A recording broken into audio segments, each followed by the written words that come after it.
Our game is set in a background described in a series of books by Andrzej Sapkowski.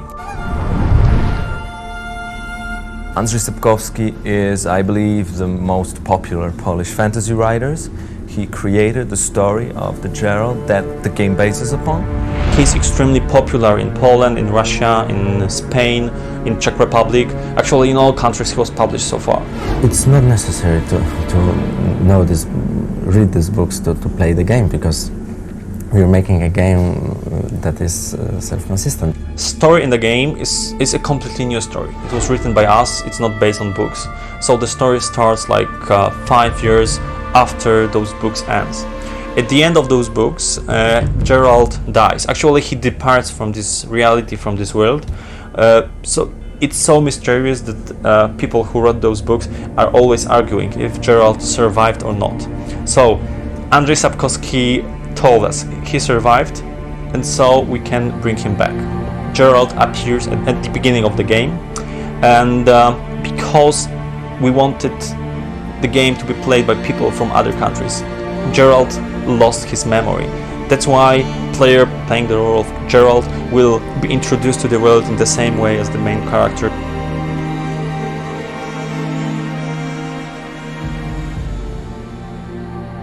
We concentrate more on getting to know the world, on finding out how the world of Andrzej Sapkowski is created, what rules are used in this world, and what's so exceptional about it.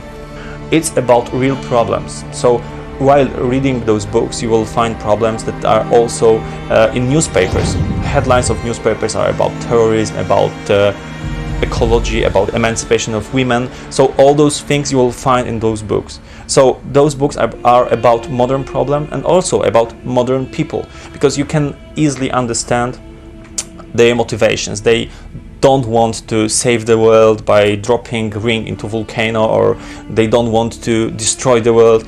They just want to have fun, to gain power, to earn money, to drink. So those things we can easily understand. So they are real.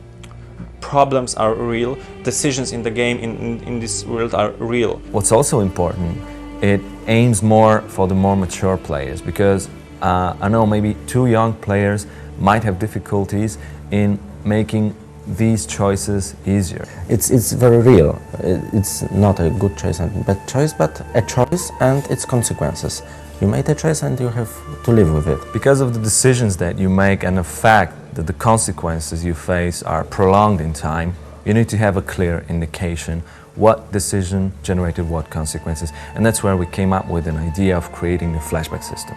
After, like, say 5 or 6 hours of the game, you will encounter event in the storyline, and this event is a result of your very choice, like in the beginning of the game.